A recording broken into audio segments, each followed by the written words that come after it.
Very good. सो कल तक हमने जो पार्ट फिनिश कर लिया था वो था बक्कल कैविटी।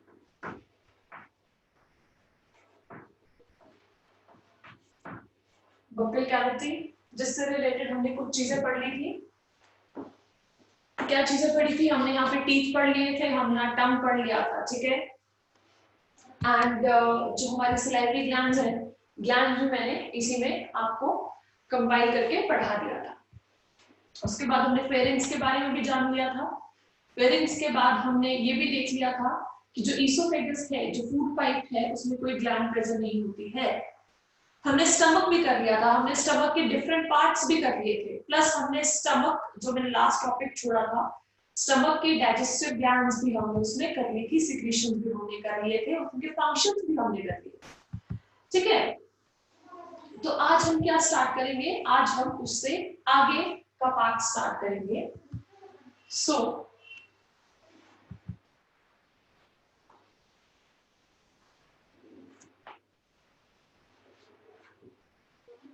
ये स्टमक हमने जो है खत्म किया था।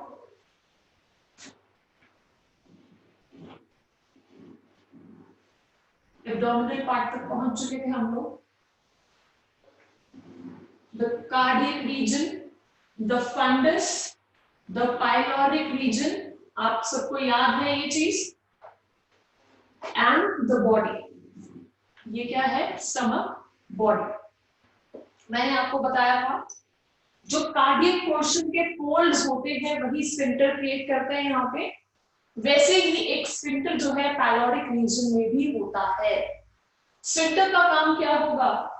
स्फिंक्टर जो है, जैसे आपके घर में डोर होते हैं ना, खोलेंगे तो कोई अंदर आएगा या फिर बाहर जाएगा, बंद कर देंगे तो सारा आदान प्रदान बंद हो जाता है, कोई आ जा नहीं सकता।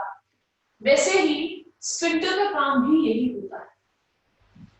ये आना जाना जो है सब्सटेंसेस का, जो खाना है जो पच रहा है उसका आगे बढ़ना या फिर आगे बढ़ने के बाद वापस आना, बैक फ्लो को बंद कर देता है, ठीक है। सो उससे आगे आज हम देखेंगे और हमने क्या करना है। सो हमने देखा था कि हमारा स्टमक जो है वो जे शेप होता है। कैसा होता है? जे शेप होता है। उसी के साथ आज स्टार्ट हो जाएगा इंटेस्टाइन। इंटेस्टाइन स्टार्ट हो जाएगा। थोड़ा सा हम इसको रिवाइज करेंगे जो स्ट्रक्चर में मैंने आपको पढ़ाया था। It consist of two part, दो पार्ट्स का ये बना होता है। One is small and the other one is large. जो स्मॉल पार्ट है वो फर्दर 3 में डिवाइडेड है। One is duodenum, jejunum and ileum. 3 parts में डिवाइडेड है, duodenum, jejunum and ileum. Duodenum जो है 25 सेंटीमीटर का होगा, बहुत स्मॉल पार्ट है। तो ये रहा वो duodenum. This is the duodenum. अगर आप स्ट्रक्चर को बहुत ध्यान से देखेंगे तो ये जो स्ट्रक्चर बन रहा है ये जो है एक आकार ले रहा है, अल्फाबेटिक शेप ले रहा है। कौन सा अल्फाबेट की शेप ले रहा है? कौन से अल्फाबेट की शेप ले रहा है ये आप मुझे चैट बॉक्स में बताएंगे। ड्यूडेनम कौन से शेप का होता है? यस, ध्रुव बोल रहे C shape, Prakriti Singh U, Priyanka Singh C shape again, Kajal U shape, Sakshi ने बोला है सी या यू। देखिए देखने में ये सी लगता है बट इसको जो मेंशन किया हुआ है एनसीईआरटी ने इसको यू शेप बोला हुआ है, तो आपने इसको भूलना नहीं है। एनसीईआरटी जो बोलती है आपको वही अटेम्प्ट करना है, एनसीईआरटी से आपने बाहर नहीं निकलना है। बहुत जगहों पे एनसीईआरटी जो है गलत भी है, ऐसा नहीं है कि वो एनसीईआरटी जो बुक है वो हर जगह सही है, नहीं, उसमें कुछ मिस्टेक्स है। बट उन मिस्टेक्स को भी आपने उसी ढंग से आंसर देना है जैसे उस बुक में मेंशन है। अगर आप उसको अपने तरीके से जो आपने दूसरी बुक्स में पढ़ा हुआ है उस बेस पे आंसर दे दोगे तो एनटीए वाले जो है उसको आपका आंसर नहीं मानेंगे, आपके क्वेश्चन को वो क्रॉस कर देंगे, ऐसा होता है। ठीक है, आपने सिर्फ एनसीईआरटी को ही फॉलो करना है, दूसरी किसी बुक को फॉलो नहीं करना है। ओके, सो ये जो है ये यू शेप बोला जाता है according to NCERT. Okay, so now हम ड्यूडेनम पार्ट को बहुत ही ज्यादा गहराई से देखेंगे और ये समझेंगे कि यहाँ पे और क्या क्या चीजें हैं। देखिए, जो ड्यूडेनल पार्ट आता है, जो ड्यूडेनम आता है, यहाँ पे जो है सिक्रीशन आनी होती है, जूसेस आने होते हैं। कहाँ से आने होते हैं ये जूसेस? देखिए, जैसे बोलस जो है हमारे माउथ से स्टमक तक पहुंचा था और काइम जो है वो हमारे स्टमक से अब कहाँ जाएगा? इंटेस्टाइन में जाएगा। यहां से जो हमारा यहाँ एंटर होना है दैट इज काइम। ये जो काइम एंटर होना है दिस इज वेरी एसिडिक, ये बहुत एसिडिक है। क्यों? क्योंकि जो स्टमक का पीएच है दैट इज 2.7, 2.7 तक उसका पीएच जाता है। ओके, तो इतना एसिडिक कंटेंट अगर हमारे इंटेस्टाइन में आएगा तो इंटेस्टाइन को ये रप्चर कर सकता है, इसको अफेक्ट कर सकता है कि नहीं कर सकता है? देखिए, आपने अमिताभ बच्चन के बहुत सारे जो है एड्स देखे होंगे, बट उसको कभी किसी कोला के एड में देखा है? नहीं देखा होगा ना, वो फैंटा ना कोका कोला ना लिम्का, वो कोई एड नहीं करता है। वो क्यों नहीं करता है? क्योंकि अपने टाइम में मतलब जब वो हीरो के रोल करते थे तो उन्होंने क्या किया, पूरा दिन सिर्फ एक ही कोला पिया, मतलब उन्होंने खाना नहीं खाया, उन्होंने कोला ही पिया, जिसकी वजह से क्या हुआ, एसिडिक कंटेंट स्टमक में ज्यादा हो गया। जब वो उनके इंटेस्टाइन में पहुंचा, इंटेस्टाइन जो है डैमेज हो गई, जिसकी वजह से उनकी आधी जो इंटेस्टाइन है वो कट करनी पड़ी ऑपरेशन करके, दैट्स व्हाई वो नहीं करते। ठीक है, वही चीज आपको याद रखनी है कि एसिडिक कंटेंट अगर आपके इंटेस्टाइन में जाएगा तो आपकी इंटेस्टाइन रप्चर हो सकती है। ठीक है, सो इसको अब अल्कलाइन बनाना पड़ेगा। खाना आना है तो खाना आने से पहले इसको अल्कलाइन बनाइए, तो वो अल्कलाइन सिक्रीशन आएंगी कहां से? वो अल्कलाइन सिक्रीशन जो है कहां से आती है बेटा? वो आती है, देखो दो सिक्रीशन यहाँ पे आएंगी। वो दो सिक्रीशन कौन सी रहेंगी? एक तो यहाँ पे लीवर,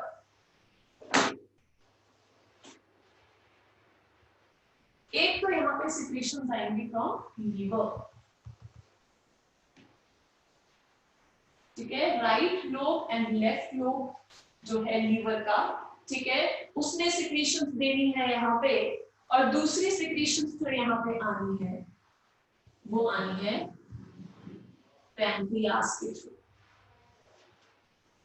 मेनली जो पैंक्रियास की सिक्रीशंस है और जो बाइल आता है, ठीक है, वो इसको अल्कलाइन बना देता है। ठीक है, सो एसिड और अल्कलिनिटी न्यूट्रलाइज कर देती है, फिर उसको, फिर आपके जो है स्टमक जो है वो जो आगे कंटेंट भेजेगा वो आपके इंटेस्टाइन को डैमेज नहीं करेगा।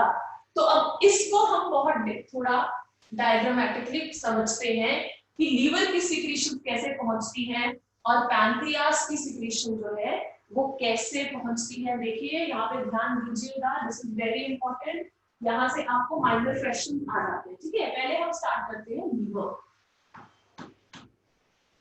पहले हम लीवर को स्टार्ट करेंगे पढ़ना। This is the liver, right part and the left part. Okay, actually these are two loops, ये कार्टिलेज के थ्रू अटैच्ड होते हैं।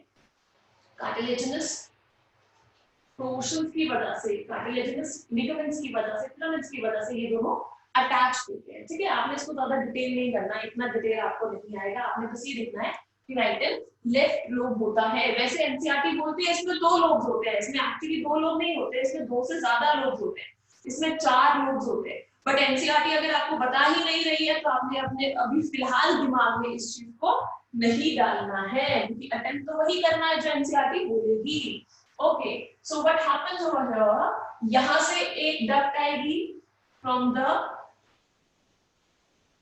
Left part, sorry right part, and यहां से एक डक्ट आएगी लेफ्ट पार्ट से, दोनों पार्ट से, लेफ्ट एंड राइट दोनों पार्ट से जो है डक्ट्स आनी है। इन डक्ट्स को क्या बोलते हैं? इन डक्ट्स को बोला जाता है कॉमन हिपैटिक डक्ट, उनको बोला जाता है कॉमन हिपैटिक डक्ट। ये जो कॉमन हिपैटिक डक्ट आ गई फ्रॉम द लेफ्ट, अच्छा मैंने थोड़ा सा इसको आगे से मार्क करना चाहिए था, क्योंकि जब ये जुड़ती हैं, जब ये जुड़ती हैं तब इनको कॉमन बोला जाता है, तब इनको कॉमन बोला जाता है। अदरवाइज भी अपने अपने नोट से आ रही है तो ये हुआ लेफ्ट और ये हुआ right, right hepatic duct, left hepatic duct and right hepatic duct combine होगी, कॉमन हिपैटिक डक्ट हो गई। अब आपको पता है लीवर से जो भी सिक्रीशन निकलनी है वो तो जाके इकट्ठी हो जाएगी, कहां पे इकट्ठा होना है उसको, उसको होना है गैल ब्लैडर में इकट्ठा, ठीक है, it will be stored in गैल bladder, so this is the गैल ब्लैडर, ये हो गया गैल ब्लैडर, ठीक है। गैल ब्लैडर से फिर एक डक्ट आएगी जो जुड़ जाएगी कॉमन हिपैटिक डक्ट के साथ, इन पे आपने बहुत ध्यान देना है, क्वेश्चन बनते हैं यहां से, ठीक है। सो गैल ब्लैडर, गैल ब्लैडर, ठीक है, इसकी जो डक्ट आई, गैल ब्लैडर की जो डक्ट आई इसको बोलते हैं सिस्टिक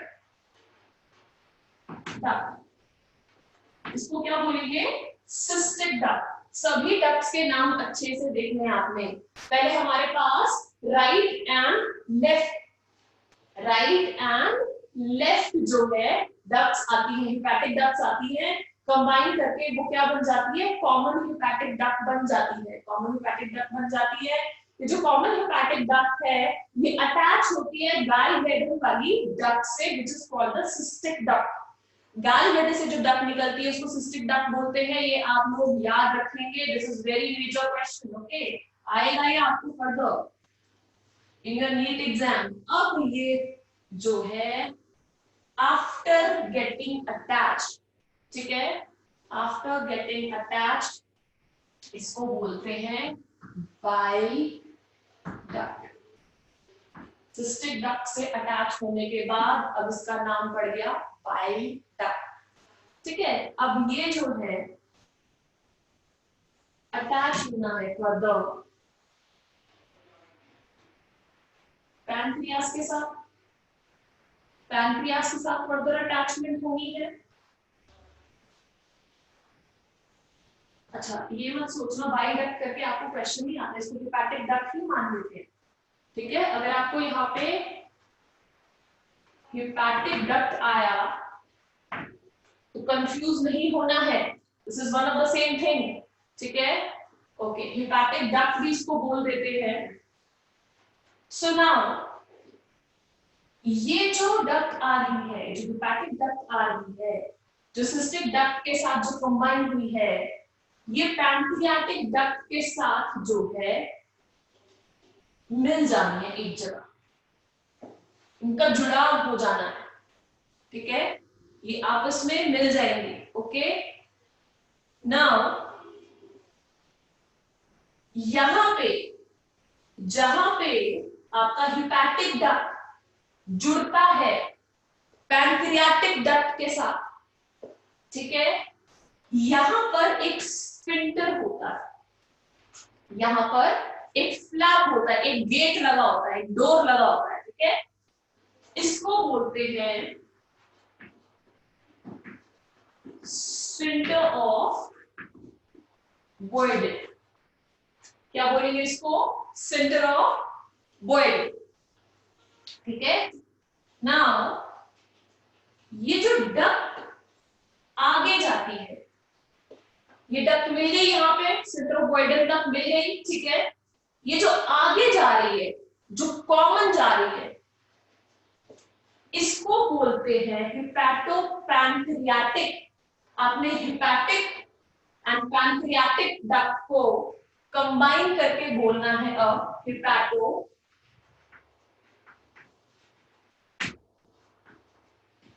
पैंक्रियाटिक डक्ट, हिपैटोपैंक्रियाटिक डक्ट, ठीक है। ये वाली जो है अटैचमेंट से पहले वाली जो पार्ट वाला डक्ट है, ठीक है, अटैचमेंट से, कॉमन होने से पहले इसका एक और नाम है duct of Wilson, WIRSUN, Wilson, ठीक है। ये जो पैंक्रियाटिक डक्ट है इसको डक्ट ऑफ विल्सन भी बोलते हैं, तो भूलना नहीं है आपने, ठीक है। ये hepato pancreatic duct after merging with the hepatic duct ये क्या हो जाती है, हिपैटो पैंक्रियाटिक डक्ट, ठीक है।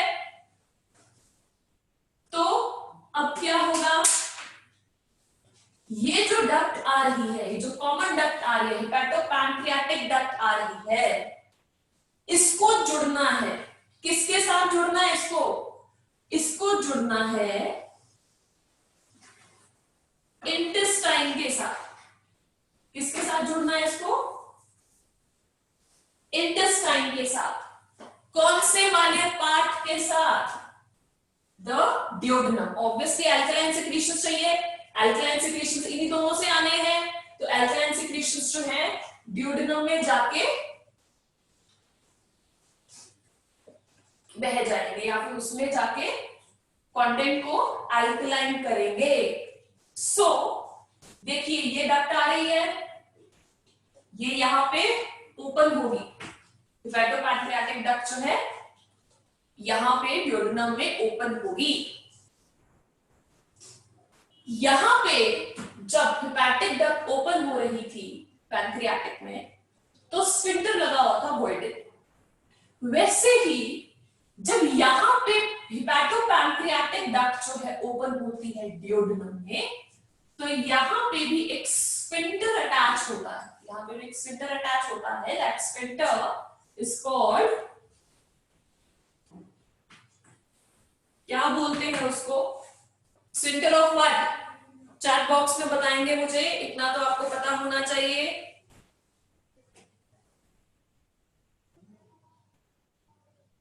स्फिंक्टर ऑफ, हर्षिता बोल रही है, उदय, रिया, साक्षी, दीक्षा,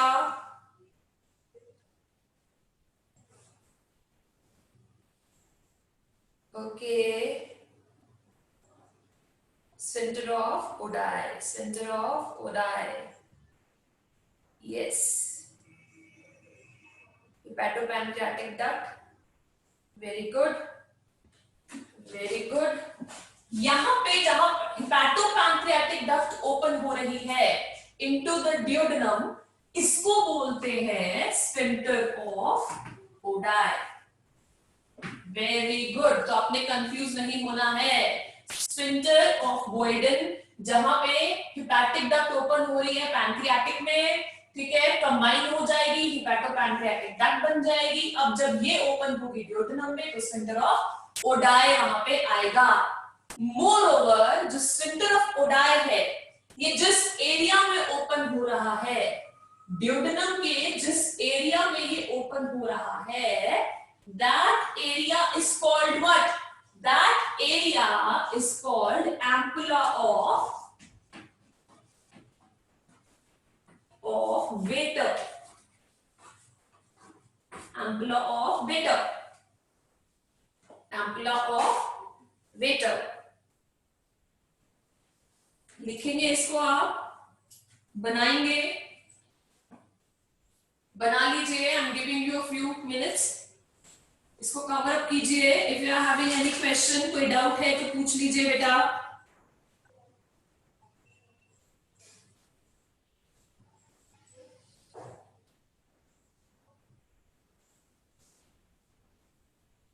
कोई क्वेश्चन है तो पूछ लीजिए।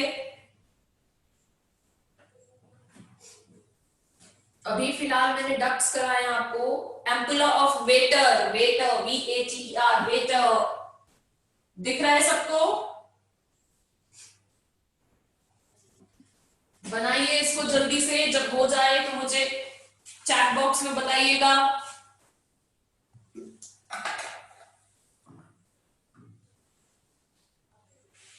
This is very very very important. यहां पे लिखी हुई हर एक चीज जो मेंशन हुई है वो बहुत इंपॉर्टेंट है।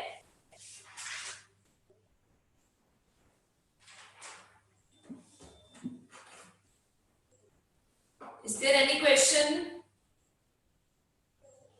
पैंक्रियाटिक डक्ट, देखिए पैंक्रियाटिक डक्ट से वैसे जो पैंक्रियाज होता है ना, पैंक्रियाज से दो डक्ट्स निकलती हैं। कितनी डक्ट्स निकलती है? दो। एक तो जो डक्ट है वो जाके मिल जाती है हिपैटिक डक्ट के साथ, हिपैटोपैंक्रियाटिक बन जाती है, ठीक है? वो थी duct of Wilson, duct of Wilson, WIRSUNG, Wilson. एक और डक्ट होती है जिसका मेंशन नहीं है, बट एक और डक्ट होती है, वो डक्ट किसी में जुड़ती नहीं है जाके, वो डक्ट जो है वो सीधा पैंक्रियास से निकल के ड्यूडेनम पे अटैच होती है। वो सीधा पैंक्रियास से निकलेगी और ड्यूडेनम पे एरिया पे अटैच हो जाएगी। That is not important to write, but मैंने फिर भी मेंशन कर देती हूं, that is called duct of Santorini, duct of Santorini, जिसका कोई अटैचमेंट नहीं होता, वो डायरेक्ट जाती है, उसको कोई और अटैचमेंट के लिए नहीं चाहिए होता है, ठीक है?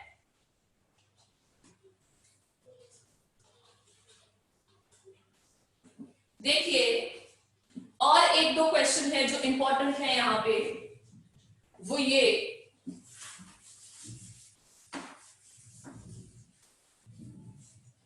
जो आपका लीवर है, ये जो लोब्स है लीवर के, ये सराउंडेड होते हैं by Glisson's capsule. Your liver lobes are surrounded by Glissen's capsule, and liver also contains cells which are called Kupffer cells. कौन से सेल्स होते हैं उसमें? Kupffer cells. Glissen's capsule protection के लिए होता है, और जो Kupffer सेल है Glissen's capsule प्रोटेक्शन के लिए होता है, गार्डिंग के लिए होता है। Kupffer सेल्स जो है ये क्या करते हैं? Detoxification, detoxification. जितने भी कुरकुरे वगैरह खाते हो ना आप, लेस खाते हो, बाहर के पैकेट्स जो है, कंडेंस फूड खाते हो, पैकेट वाला फूड खाते हो, उनमें क्या होता है? प्रिजर्वेटिव्स होते हैं। वो प्रिजर्वेटिव्स अगर आपकी बॉडी में एक्यूमुलेट हो, अगर वो आपकी बॉडी में जमा होते रहे, एक मैंने आपको वॉमिफॉर्म अपेंडिक्स के बारे में बताया था कि अगर उसमें पॉइजन जो है क्रिएट हो जाए एक्यूमुलेशन ऑफ सब्सटेंसेस की वजह से, तो वो फट जाएगा, पॉइजनस हो जाएगा, ठीक है? आपका बॉडी जो है पॉइजन से मर जाएगा। सो वैसे ही ये जो कंटेंट है ये डिस्ट्रॉय होना चाहिए। जो प्रिजर्वेटिव्स आपकी बॉडी में आते हैं इनको डिस्ट्रॉय करना चाहिए, ठीक है? तो इनको डिस्ट्रॉय करने का काम किसका है? Kupffer सेल्स का है, ओके? हार्मफुल सब्सटेंस जो है Kupffer सेल्स उनको Wilson, very good Harshita, yes, okay, वो उनको डिस्ट्रॉय कर देता है। डक्ट ऑफ सेंटोरिनी क्या है? डक्ट ऑफ सेंटोरिनी वो डक्ट है जो पैंक्रियास से डायरेक्ट आती है, वो हिपैटिक डक्ट के साथ ज्वाइन नहीं होती, वो इंडिविजुअली। पैंक्रियास से दो डक्ट आती है, duct of Wilson and the other one is duct of Santorini. Wilson जुड़ जाती है हिपैटिक के साथ, बट सेंटोरिनी किसी और के साथ नहीं जुड़ती, ठीक है? वो डायरेक्ट जो है ड्यूडेनम में ओपन होती है, okay? Yes, Kupffer cells are phagocytic in nature. Ankita very good, यही चीज मैं आपको नेक्स्ट बताने वाली थी। डिटॉक्सिफिकेशन करता है प्लस फेगोसिटिक एक्शन होता है। फेगोसिटिक एक्शन मतलब जितने भी आरबीसीज रप्चर होके आते हैं, बूढ़े होके आते हैं, मैच्योर होके आते हैं, ठीक है, वो उनको जो है डिस्ट्रॉय करता है, फेगोसाइट करता है। तो दूसरा जो है फेगोसाइटोसिस, वेरी गुड, फेगोसाइटोसिस होती है यहाँ पे, ठीक है। Write down a few more functions, थोड़े और फंक्शंस लिखे आप लीवर के, रब कर दिया जाए। Shall I rub this?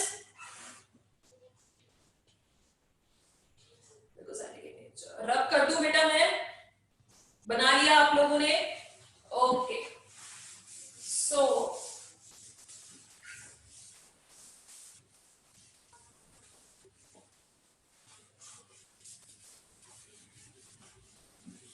Liver है, liver, function of liver, functions of liver, उसके बाद पैनक्रियास के देखेंगे हम लोग। सबसे पहला तो मैंने आपको बता ही दिया, कुफर सेल यहां प्रेजेंट है, जिनका फेगोसाइटिक एक्शन है, डिटॉक्सिफिकेशन एक्शन है, डिटॉक्सिफिकेशन यहां होती है, ठीक है। ग्लाइकोजेनेसिस, ग्लाइको मतलब ग्लाइको, ग्लाइक मतलब ग्लाइकोजन, ग्लाइकोजन, एंड जेनेसिस मतलब फॉर्मेशन,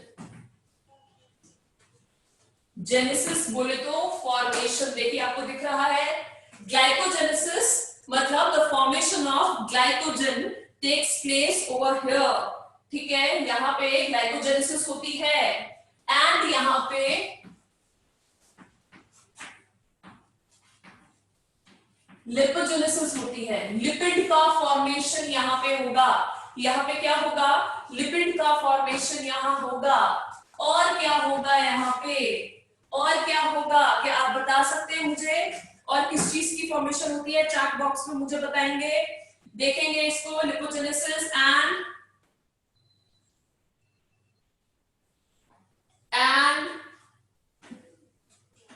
और क्या बता सकते हैं, any other function do you know, यहां पे होता है, मैं ही बताऊंगी कि आप बताएंगे, बाइल फॉर्मेशन, बाइल, बाइल भूल रहे हो बेटा, किसी ने बताया मुझे चैट बॉक्स में अभी तक, ओहो हर्षिता बोल रही है ओहो मैम मैं तो भूल ही गई, क्यों, अच्छा, देन बाइल फॉर्मेशन होती है यहां पे, एंड ग्लूकोनियोजेनेसिस,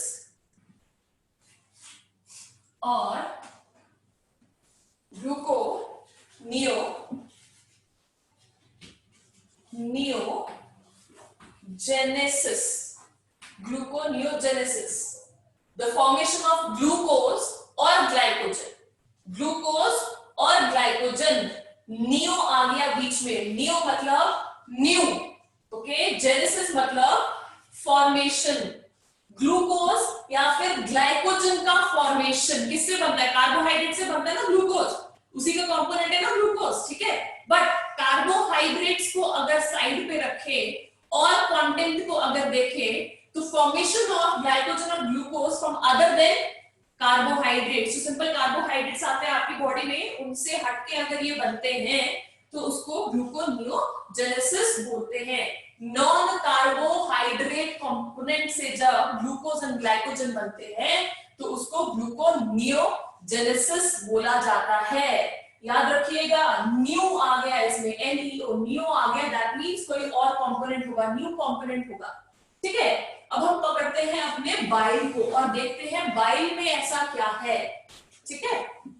देखिए इट इज वेरी इंटरेस्टिंग कि बनता है ये कहां, बनता है ये लीवर के अंदर, स्टोर किया जाता है इसको गैल ब्लैडर के अंदर, और सब लोगों के पास गैल ब्लैडर नहीं होता, ठीक है, सब लोगों के पास गैल ब्लैडर, लोग मतलब एनिमल की बात कर रही हूं, ठीक है, सब एनिमल्स के पास गैल ब्लैडर नहीं होता, हॉर्स एंड रैट के पास there is no gall bladder, okay, ये याद रखिएगा। सो लेट अस सी, जो बाइल है, बाइल में सॉल्ट्स होते हैं प्लस पिगमेंट्स होते हैं, सॉल्ट्स होते हैं और पिगमेंट्स होते हैं। सॉल्ट, दो सॉल्ट है जो मेंशन है, सोडियम ग्लाइकोलेट एंड सोडियम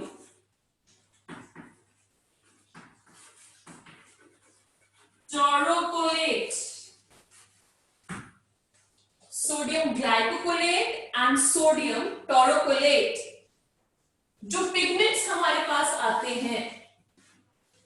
जो पिगमेंट्स आते हैं इस पे वो भी दो हैं, कौन कौन से? Bilirubin and biliverdin. There is bilirubin and biliverdin. जो बिली रूबिन है that is yellow, yellow in colour, ठीक है। तो बिली वर्डन कैसा होगा? बिली वर्डन ब्राउनिश येलो या फिर ब्राउनिश रखिए आप, क्योंकि कंफ्यूज हो जाएंगे, ठीक है। जो येलो कलर है, थोड़ा सा और अगर मैं स्पेसिफिकली बताऊं तो जो येलो कलर है ये आपके यूरिन को कलर देता है, ठीक है। और जो ब्राउनिश कलर है, ग्रीनिश ब्राउन उसको आप बोल सकते हो, ब्राउनिश शेड में आता है ये, greenish brown you can say. जो बिली वर्डन है ये जो फिकल मैटर है, ये फिकल मैटर को जो है मेनली कलर प्रोवाइड करता है। मोर ओवर अगर बिली रूबिन का कंटेंट जो है, क्वांटिटी जो है आपकी बॉडी में अगर बढ़ जाए, इंक्रीज हो जाए, तो क्या होगा बेटा? चैट बॉक्स में मुझे बताएंगे।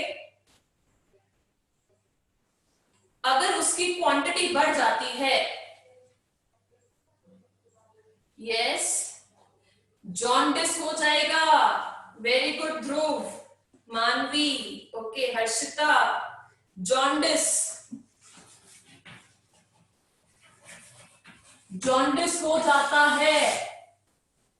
आपकी पूरी बॉडी में इस पिगमेंट की डिपोजिशन शुरू हो जाती है, क्योंकि ये डिपॉजिट होना शुरू हो जाएगा आपकी बॉडी में, थ्रू ब्लड बहुत जगह पहुंच जाएगा, तो आपकी बॉडी येलो अपीयर होने शुरू हो जाएगी, ठीक है। इतना ज्यादा येलो हो जाता है कि आपको अंदर से ही चिढ़ हो जाती है कि येलो तो देखना भी नहीं है, ठीक है। दैट्स व्हाई मम्मी लोग बोलते हैं कि येलो पहनना भी नहीं, ओके।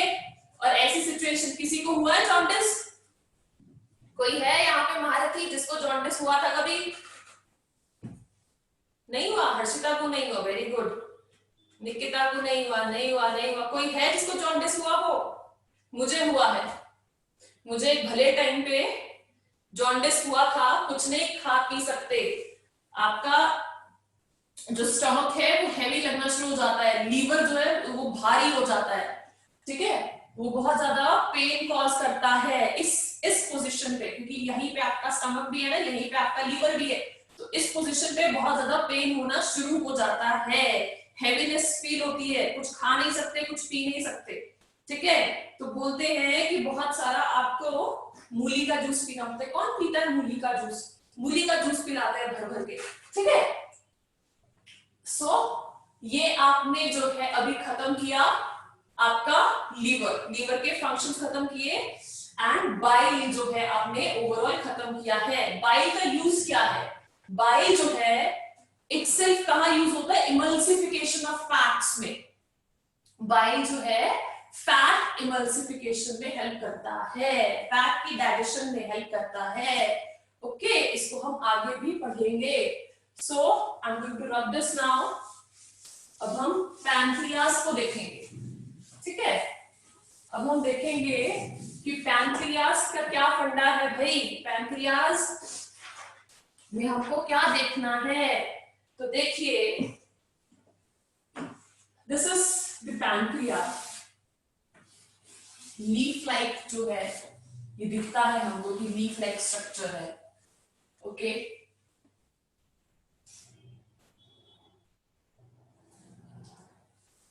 ये डक्ट आ रही है, पैंक्रियाटिक डक्ट, जो सिक्रीशंस लेके बाहर निकलेगी, है ना। यहीं पे इस डक्ट के साथ ही दोनों तरफ जो है पाउचेस बने होते हैं। अभी मैं बहुत ज्यादा एलैबोरेट करके डायग्राम नहीं बनाऊंगी, डायग्राम्स आपको आपकी बुक में भी मिल जाएंगे, सो हम टाइम वेस्ट नहीं करेंगे, बट इसको डिटेल में जरूर स्टडी करेंगे, इसको डिटेल में जरूर हम देखेंगे। ऐसे पाउचेस जैसे बने होते हैं, लाइक दिस, एंड जो है इसके आसपास ऐसे बड़े होते हैं।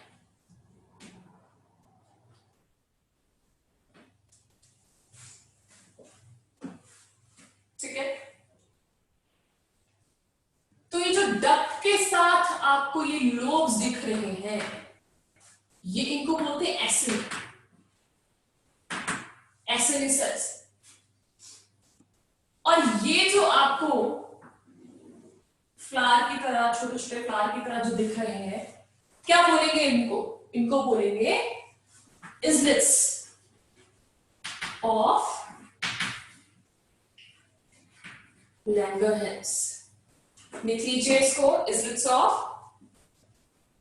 Langerhans, इजलिट्स of Langerhans. ठीक है, यही दो चीजें आपने पढ़नी है, यही दो चीजें आपने पैंक्रियाज में पढ़नी है। ठीक है, किस हिसाब से पढ़नी है देखिए, दिस इज वेरी इंटरेस्टिंग। ये जो आपका पैंक्रिया है, ये दो तरीके से काम करता है। कितने तरीके से काम करता है? ये दो तरीके से काम करता है। किस हिसाब से? It works as exocrine as well as endocrine gland. Glands पढ़ रहे हैं ना हम। Liver is the largest gland of your body. Liver is the largest gland of your body. ठीक है, जो कि डाइजेस्टिव सिस्टम में काम आता है। दूसरा हम पैंक्रियास पढ़ रहे हैं, एज अ ग्लैंड ही आती है ये भी। तो it works as exocrine as well as endocrine. Okay. Now, what do you mean by exocrine and endocrine? Exocrine और endocrine में फर्क क्या है? दोनों ग्लैंड्स में फर्क क्या है? Exocrine and endocrine दोनों क्राइन्स हैं। एक में X लगा दिया, एक में एंड लगा दिया Y। चैट बॉक्स में अभी बताएंगे मुझे।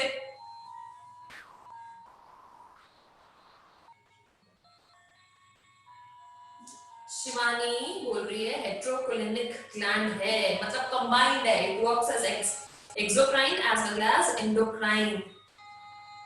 Langerhans of pancreas, Manvi, very good. Avantika बोल रही है emulsification of fat globules. Emulsification of fat globules, very good. यही बताया है मैंने, एमल्सिफिकेशन ऑफ फैट होती है। Okay, then exocrine. अच्छा, अवंतिका बोल रही है, सॉरी, कौन करना? आपका नाम सही प्रोनाउंस किया बेटा मैंने, कौन करना? कौनकना, कौनकना बोलते हो आप, right? Okay, Konkona is saying exocrine duct जो है, endocrine duct ductless, exocrine duct वाली होती है और एंडोक्राइन जो है डक्टलेस ग्लैंड है। Very good Harshika, secrete secretions from ducts and the other bloodstream. Okay, ठीक है, सारे बच्चे यही बोल रहे हैं, ये यही बोल रहे हैं कि एक्सोक्राइन पार्ट जो है वो डक्ट के साथ होता है, एंडोक्राइन पार्ट जो है वो डक्ट लेस होता है। वेरी गुड, वेरी गुड, बहुत अच्छा आंसर दिया आप लोगों ने। अब देखिए, आप खुद बोल रहे हो, आप खुद मुझे बता रहे हैं एक्सोक्राइन जो है वो डक्ट होगा, उसमें डक्ट होगा। ठीक है, तो ऐसा कौन सा सेल है इन दोनों में से, कौन से सेल्स हैं इन दोनों में से जहां पे मैंने दिखाया है कि डक्ट के साथ कॉन्टिन्यूटी में, और एक मैंने ऐसा दिखाया है जो बिल्कुल ही सेपरेट पड़ा हुआ है? दिखाया है कि नहीं दिखाया है? राइट? अगर आप लिख नहीं सकते, अंदर ही अंदर बोला करो यस मैम, हाँ मुझे वैसे ही सुनाई दे जाता है। बायो वाले होते ही टेलीपैथिक है, अच्छी अच्छी चीजें हमको वैसे ही सुनाई दे जाती है, अगर बुरी चीजें बोलोगे वो तो हम निग्लेक्ट करते हैं। ओके, तो देखिए, ये आ रही है डक्ट, ये डक्ट आ रही है, राइट? और इस डक्ट के साथ मैंने ये लोब बनाया, ये लोब बनाया, दिस वन, और मैंने क्या कहा, ये जो लोब है जो अटैच है ये एसिन, these are acinicals, और वो जो बीच में लटके हुए हैं, ठीक है, उनका कोई डक्ट ही नहीं है, those are islets of Langerhans। तो एसिनिक सेल्स जो है ये एक्सोक्राइन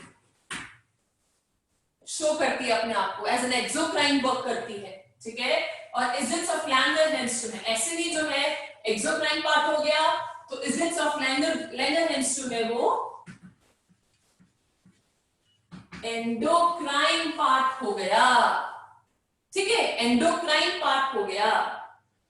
एंडोक्राइन पार्ट जो है उसका फंक्शन और एक्सोक्राइन पार्ट जो है उसका फंक्शन, दोनों का फंक्शन डिफरेंट है। क्या है? जो एक्सोक्राइन पार्ट है वो mainly digestive enzymes, digestive enzyme secrete करती है। एंडोक्राइन पार्ट जो है वो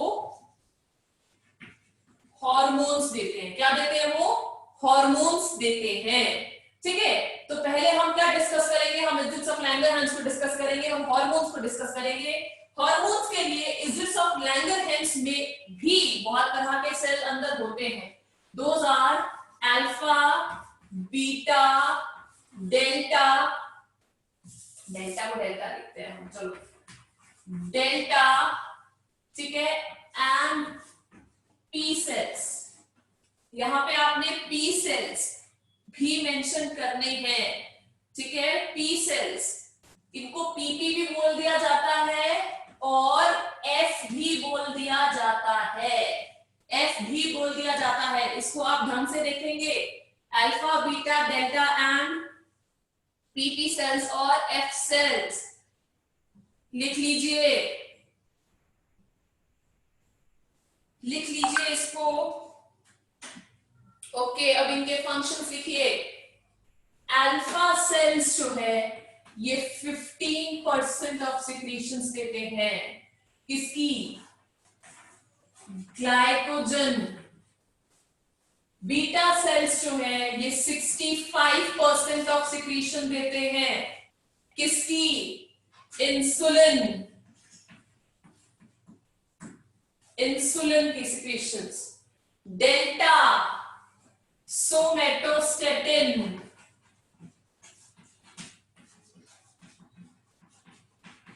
सोमेटोस्टेटिन। ग्लाइकोजन, इंसुलिन, सोमेटोस्टेटिन आ गया। अब पीपी क्या करते हैं? पीपी सेल्स और एफ सेल्स क्या करते हैं? They inhibit the secretion of pancreatic juices. जो ये पैंक्रियाटिक जूसेस आएंगे, एंजाइम्स आएंगे, ठीक है, ये इनहिबिट करते हैं, इनहिबिट पैंक्रियाटिक जूसेस, ये इनहिबिट कर देते हैं पैंक्रियाटिक जूसेस। आपको पूरा बोर्ड दिख रहा है अब, ठीक है, तो इनको लिख लीजिए बेटा।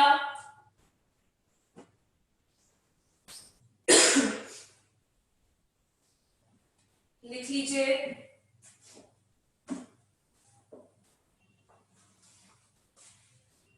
दिख रहा है आपको? आपको पीपी का फंक्शन नहीं दिख रहा होगा।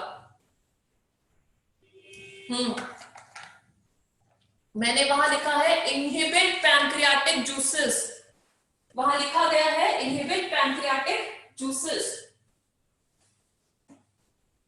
यहां पे लिखा गया है इनहिबिट पैंक्रियाटिक जूसेस।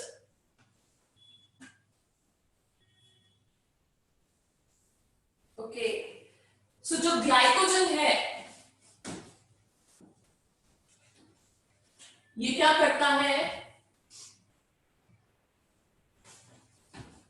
ग्लाइकोजन को ग्लूकोज में कन्वर्ट करता है, ग्लाइकोजन को ग्लूकोज में कन्वर्ट करता है। जो लीवर में जो ग्लाइकोजन स्टोर्ड है, जो आपके मसल्स में, आर्म मसल्स में मेनली जो ग्लाइकोजन स्टोर्ड है उसको ग्लूकोज में कन्वर्ट कर देगा। इंसुलिन क्या करेगा? आपके ग्लाइकोजन को, सॉरी ग्लूकोज को, ग्लूकोज को ग्लाइकोजन में कन्वर्ट कर देगा। एंटेगोनिस्टिक वर्क करते हैं ये एक दूसरे के। एंटेगोनिस्टिक मतलब उल्टा, ठीक है। एक जो है ग्लाइकोजन को ग्लूकोज बना के दे रहा है, ठीक है, बॉडी में शुगर लेवल इंक्रीज कर दे रहा है। इंसुलिन जो है वो ग्लूकोज को ग्लाइकोजन में कन्वर्ट कर दे रहा है, बॉडी का जो आपका शुगर लेवल है उसको डिक्रीज कर दे रहा है, मेंटेन कर दे रहा है। सोमेटोस्टेटिन क्या करता होगा? सोमेटोस्टेटिन का फंक्शन लिखिए, सोमेटोस्टेटिन का फंक्शन लिखिए। क्या रब करूं बेटा? Insulin inhibit secretion of glycogen. Glycogen को जो क्या करता है, इनहिबिट करवा देता है एंड स्टिमुलेट इंसुलिन सिक्रीशन. अगर ग्लाइकोजन का सिक्रीशन बंद हुआ तो वो इंसुलिन के सिक्रीशन को निकालना शुरू कर देता है. Moreover it also inhibit secretion of growth hormone from anterior part of pituitary gland. तो ये तीन मेजर फंक्शन आ गए सोमैटोस्टैटिन के. Inhibit glycogen, stimulate the secretion of insulin, and inhibit the growth hormone from the anterior part of the pituitary. Growth hormone आपको याद रहना चाहिए anterior part of the pituitary से निकलता है, posterior मत कर देना, ठीक है. ये छोटी छोटी चीजें होती हैं जो आपको दिमाग में रखनी है. देखिए बेटा, एक बात मैं आपको बता दूं, जो चीज हम लोग आपके जितने भी फैकल्टीज हैं ये बोर्ड पे मेंशन कर देते हैं, बोर्ड पे लिख देते हैं, ठीक है, और आपको प्रेजेंट हो जाती है वो चीज, आप उसको नोट डाउन कर लेते हो. हम कोई भी चीज फालतू में नहीं लिखते, हम अपना टाइम बिल्कुल वेस्ट नहीं करते, आपका प्रेशियस टाइम भी बिल्कुल भी वेस्ट नहीं करते. कोई फालतू चीज बोर्ड पे नहीं लिखी जाती. अगर लिखी जाती है तो वो सिर्फ और सिर्फ एग्जाम पॉइंट ऑफ व्यू से इंपॉर्टेंट होता है, ठीक है. हम अगर कोई चीज बोलेंगे तो एक दो जोक आपको नॉर्मलाइज करने के लिए, इतना स्ट्रेस जो है वो नॉर्मलाइज करने के लिए, ठीक है, बट वो होता है एक दो सेकंड के लिए, ठीक है. बट बोर्ड पे ऐसा नहीं किया जाता. बोर्ड पे सिर्फ वो चीज लिखी जाती है जो कि इंपॉर्टेंट है. ये रामबाण है आपका, ठीक है. आपने अपनी एनसीईआरटी को पढ़ना है, आपने हमारे दिए गए नोट्स को पढ़ना है, अच्छे से पढ़ना है. आपको एज इट इज क्वेश्चंस आएंगे, ठीक है. जो आप 90 क्वेश्चन बायो में सॉल्व करोगे ना वहां से जाके, वहां पे जब अपने एग्जाम हॉल में आप होंगे, सो याद करेंगे कि ये चीज तो मैम ने लिखाई थी. ओके ओके सर के साथ dot done done done. Okay, Diksha को क्या हो गया भाई? दीक्षा थक गई है क्या?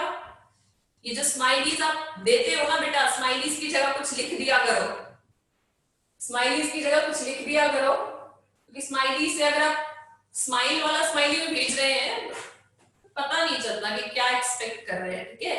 आप खुश हैं, क्लास ले रहे हैं, ये मुझे पता है, बट थोड़े वर्ड्स में उसको लिखोगे तो ज्यादा बेटर रहेगा. ओके, आपको भी अच्छा लगेगा और हमको भी अच्छा लगेगा. Okay done. तो हमने जो है पैंक्रियाज में जो ग्लैंड्स थी, ग्लैंड्स तो पैंक्रियाटिक ग्लैंड में जो एंडोक्राइन पार्ट था उसको हमने कर लिया. अब हम देखते हैं एक्सोक्राइन पार्ट में क्या चला हुआ है, ठीक है. अब हम देखते हैं कि एक्सोक्राइन पार्ट में क्या चला हुआ है. लेट अस सी.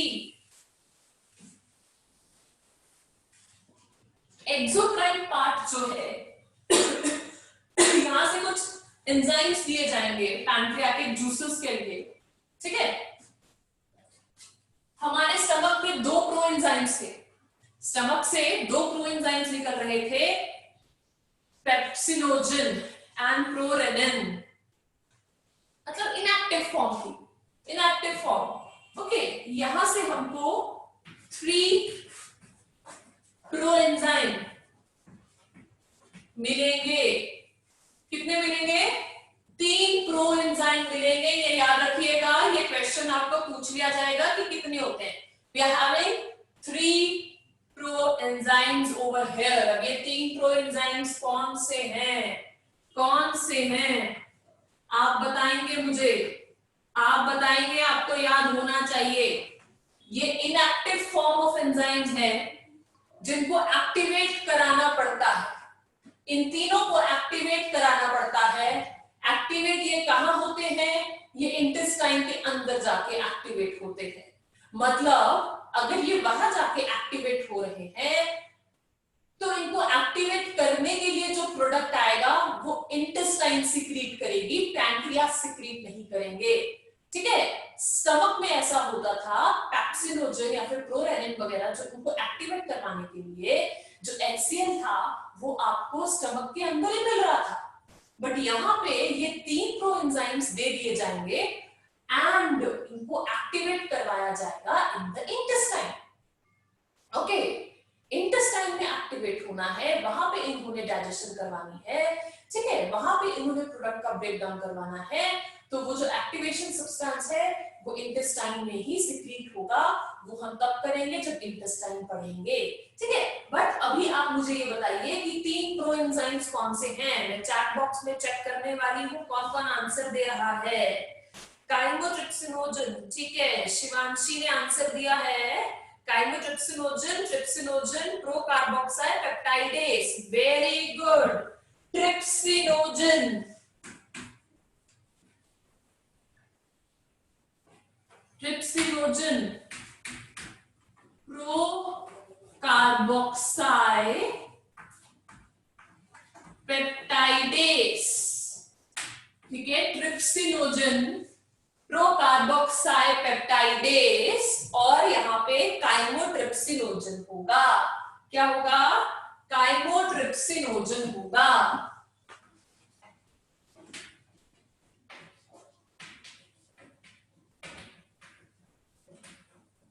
काइमोट्रिप्सिनोजन भी होगा। ठीक है, chymotrypsinogen, trypsinogen, okay, very good. Avantika ने आंसर दिया है। अवंतिका ने बोला है प्रो कार्बोक्साइल सुडोडेस। नो, सुडो नहीं होता बेटा। Trypsinogen, lipase and chymotrypsinogen. Sakshi, no, lipase कहां पे आ गया? यहाँ पे प्रो एंजाइम में क्या? अच्छा, मिस टाइप हो गया। काइमोट्रिप्सिनोजन, ट्रिप्सिनोजन, ओके, ठीक है। सो ये 3 प्रो एंजाइम्स हैं जो सिक्रीट होते हैं। इनके साथ और क्या क्या यहाँ पे आता है? इलास्टेस, इलास्टेस भी यहाँ पे होता है। डीएनएस, डीएनएस, ये जो भी प्रोडक्ट खाओगे उसमें डीएनए तो होगा ना। हमारे जितने भी लिविंग कंपोनेंट्स हैं उनमें डीएनए तो होता है। अब प्लांट की चीजें खाओगे, आप किसी एनिमल को खाओगे, डीएनए तो उसमें आएगा। तो उस कंपोनेंट को भी देखो कितना छोटा वो कंपोनेंट होता है, उस कंपोनेंट को भी ब्रेक किया जाता है। कितना मैस्कुलेट करके, कितना आप उसको स्मॉल स्मॉल माइक्रो कंपोनेंट्स में डिवाइड करके कंज्यूम करते हो, एसिमिलेट करते हो अपनी बॉडी में। ठीक है, आप उसको मैक्रो फॉर्म में तो ले ही नहीं पाओगे। तो डीएनएस, अगर डीएनएस है तो आरएनएस भी होना चाहिए। अगर डीएनएस है तो आरएनएस भी होना चाहिए। होना चाहिए कि नहीं होना चाहिए? बकायदा होना चाहिए। ठीक है, आरएनएस भी होना चाहिए, आरएनएस भी होना चाहिए, आरएनएस। ठीक है, उसके साथ पैंक्रियाटिक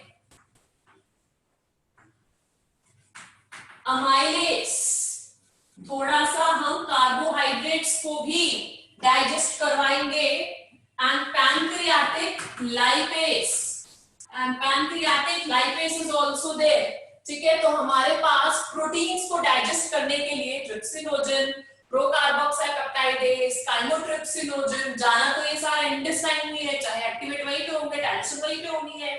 ठीक है, तो ये प्रोटीन्स के लिए आ गया। ठीक है, इलास्टेस प्रोटीन्स के लिए आ गया।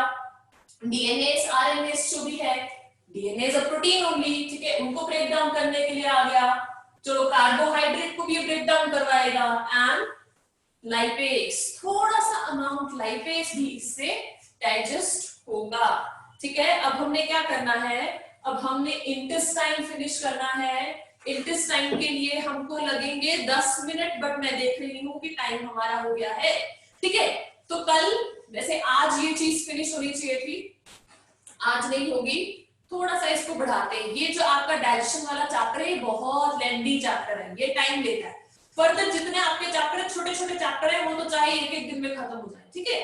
सो हम क्या करेंगे, एक एक दिन में मतलब समझा के ही करवाएंगे आपको, ठीक है। तो देखेंगे। So tomorrow we will finish the chapter and we will start the respiratory system also. Thank you very much.